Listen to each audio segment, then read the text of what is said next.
Okay. This investigation will eventually be taken over by our federal partners with the NTSB and the FAA, who are still en route to the scene. But right now, preliminarily, what we can tell you is about 12:45 p.m. today, a twin-engine, propeller-driven plane or propeller-flown plane took off from Mount Comfort Airport and crashed shortly after takeoff. There were 2 people on board the plane. Both of those people are deceased. The investigation will continue as to how this happened and why this happened. But right now, our preliminary goal is to make notification to the family of those deceased, and that's what we're working to do. We have identified the 2 people that were on board, and we are working right now to notify their families. Can you tell us? Go ahead. Can you tell us if it's man, woman, children? At this point, we're not prepared to release any of that information. Were they killed upon impact, or do you know? That's going to be a determination made by the coroner's office.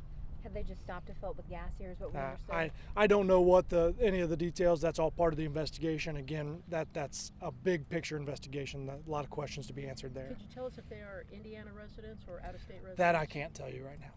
Were they taking off, landing? I believe they were taking off. And I guess no idea at this time any cause, whether. I know we had some pretty bad storms. Yeah, all that's going to be determined by our federal partners, who will actually do the intense investigation that is required in any plane crash. Can't confirm they were headed to Lake Tahoe? I don't have that information. What was the make and model? I don't have that either. Again, we don't want to give away too much information because there are families out there that we're still working to notify, and that's our preliminary goal right now, is to get that done.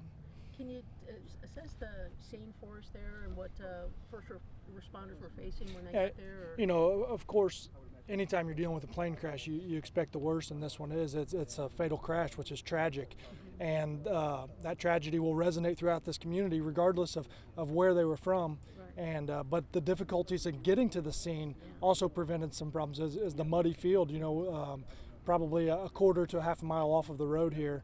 And so we're fortunate that we have partners here in Hancock County that were able to provide some utility vehicles, 4-wheel drive vehicles, to get the firefighters to the scene to start working on the rescue efforts. Do you know how quickly they were able to get here once the work came down? I don't have that. I don't have those times. John, can you tell us where the state police the first on the scene? I don't know who was on scene. Greg, do you know? I believe it was Sheriff's Department. Sheriff's Department. The Hancock County Sheriff's Department was first on the scene. How did you guys hear about? Did somebody drive by and see this? Were they in contact with the tower? That'd be a good question for the Hancock County 911 PIO, because I don't have that information. He's right there, guys. Greg, was this a 911 call? Yes, the Hancock County 911 Center got a bunch of calls about 12:43 p.m., give or take. I'm working with finding exactly how many calls we did receive. I don't have that information right now.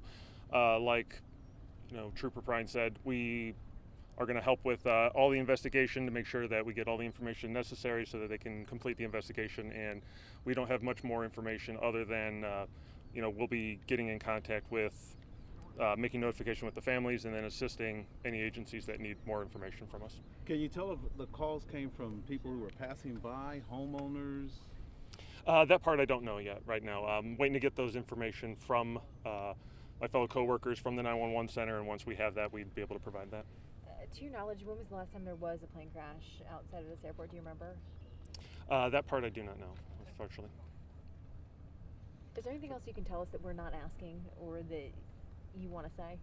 No, I was going to say, I think Trooper Ryan did a great job here, and we'll be working with, obviously, state police and everyone else with the federal partners, and we'll get that investigation. How long do you expect to remain on scene here? We'll be here for probably a couple hours, and if anything new comes up, then we'll definitely let you all know. So in the coming hours, what will happen is we're working now to secure the scene, and we will provide that scene security until our federal partners arrive. Then we will then take direction from them. We'll assist them with any resources that they need, whether that be manpower for security or anything else. So that's what's going to happen. There's likely not going to be any more information to release that will come from us. Further information likely will come from the FAA or the NTSB, depending upon who takes the final investigation. Are those officials coming from Chicago? There is an Indianapolis